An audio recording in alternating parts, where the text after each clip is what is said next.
Hello everyone, সবাইকে জানাই আমার ইউটিউব চ্যানেলে স্বাগত। তো বন্ধুরা, তোমরা সবাই কেমন আছো? সবাই একটু ঝটপট করে কমেন্টে জানিয়ে দিও। তো তোমাদের ভালোবাসায় আমি অনেকটাই এগিয়ে যেতে পেরেছি, আর তোমরা যদি আমাকে এভাবে ভালোবাসা দিয়ে যাও, আমি আরও এগিয়ে যেতে পারবো। তো বন্ধুরা, আজকে তোমাদের সাথে একটা ব্লগ শেয়ার করব, সেটা হলো ইলিশ মাছ। আজকে চলে গিয়েছিলাম বাজারে বরমশাইয়ের সাথে, বলতে আমার ছেলের স্কুল ছিল সকাল 7:30টায়। তো ছেলেকে স্কুলে দিয়ে তারপরে চলে গিয়েছিলাম বাজারে। সেখান থেকে বরমশাই আজকে ইলিশ নিয়েছে। আমার তো ইলিশ মাছ একদমই ভালো লাগে না। সবাই বলে ইলিশ নাকি মাছের রাজা। হ্যাঁ, এটা আমিও মানি, ইলিশ হলো মাছের রাজা। খেতে কিন্তু দারুণ স্বাদ লাগে। ওই 1-2 বার খেয়েছি, তারপরে কিন্তু আমি আর খাইনি। আর আমি খাইও না। কেন খাই না? কাটার জন্য। ওই কাটা বেছে খেতে আমার একদমই বিরক্ত লাগে। আর কথায় বলে, যে মাছে কাটা বেশি সেই মাছের কিন্তু স্বাদ বেশি। হ্যাঁ, এটা কিন্তু আমি মানি। তো আজকে বরমশাই ইলিশ মাছ নিয়ে এসেছে, সেটাই শস্য আর পোস্ত দিয়ে রান্না করব। সেরকম আর কিছু করব না। আর এদিকে মূলো শাক ভাজা করব। যেহেতু আজকে প্রথম মূলো শাকটা নিয়ে এসেছি, তাই আজকে মূলো শাকটা ভাজা করব আর শস্য আর পোস্ত দিয়ে ইলিশ মাছ রান্না করব। তো বন্ধুরা, তোমরা সবাই কমেন্টে জানিও কেমন হয়েছে ভিডিওটা। যেহেতু আমি সেরকম ভালো করে ভিডিও করতে পারি না, আর আমার ক্যামেরাটা আমাকে নিজেকেই ধরে নিতে হয়। সেরকম কেউ ক্যামেরা ধরে দেওয়ার নেই, আর স্ট্যান্ড দিয়ে যে ক্যামেরা ধরবো সেটারও উপায় নেই। স্ট্যান্ড তো আছে, কিন্তু ক্যামেরা সেট করতে খুব অসুবিধা।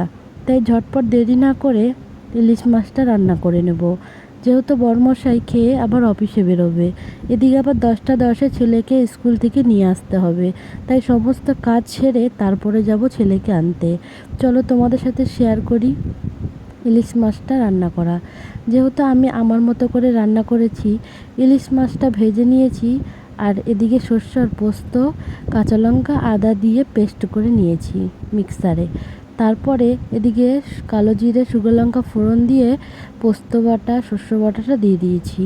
আর একটু শস্য পোস্ত দিয়ে ইলিশ মাছ রান্না করলে একটু তেলটা যদি বেশি না দেওয়া হয় তাহলে কিন্তু ভালো লাগে না। তেলটা বেশি দিলে ভালো লাগে খেতে। আর এদিকে দেখো, আমার রান্না বান্না সব কমপ্লিট হয়ে গেছে। বরমশাইকে খেতে দিয়েছি। বরমশাই খেয়ে অফিসে বেরোবে। তো বন্ধুরা, তরকারিটা দেখে তোমাদের কেমন লাগছে অবশ্যই কিন্তু কমেন্টে জানিও। তো বরমশাইকে এদিকে খেতে দিয়ে তারপরে চলে গেলাম স্কুলে ছেলেকে আনতে। যেহেতু 10টা 3 বেজে গেছে, আর বাড়ির থেকে বেরিয়ে পড়েছি, যেতে যেতেই 10টা 10 বেজে যাবে। তার আগে দেখি স্কুল ছুটি হয়ে গেছে। আমার ছেলে স্কুলের বাইরে দাঁড়িয়ে আছে। স্কুলের বাইরে বলতে ক্লাসের বাইরে দাঁড়িয়ে আছে, স্কুলের ভেতরে। তো মাস্টারমশাই নিয়ে দাঁড়িয়েছিল। যেহেতু ওরা বাড়ির গেটের বাইরে চলে আসবে, ওর জন্য স্যার স্কুলে দাঁড়িয়ে পাহারা দিচ্ছিল। আর এদিকে ছেলেকে নিয়ে বাড়ি চলে আসলাম। বাড়ি এসে দেখি বরমশাই খেয়ে দিয়ে বসে আছে। বরমশাই খেয়ে অফিসে বেরোবে, তার জন্য বেরিয়ে পড়েছে। এদিকে সব কিছু রেডি করে ছেলে বলছে, মা বিস্কুট খাবো। তাই ছেলেকে ভাবলাম একটু পরেই ভাত খাওয়াই, যেহেতু স্কুল থেকে আসার সময় দোকান থেকে অনেক কিছুই খেয়েছে, তাই আর এখন ভাত খাওয়াবো না। তাই 2টো বিস্কুট আর জল খেয়েছে, একটু পরে ভাত খাইয়ে দেবো। তো বন্ধুরা, আজকে খুব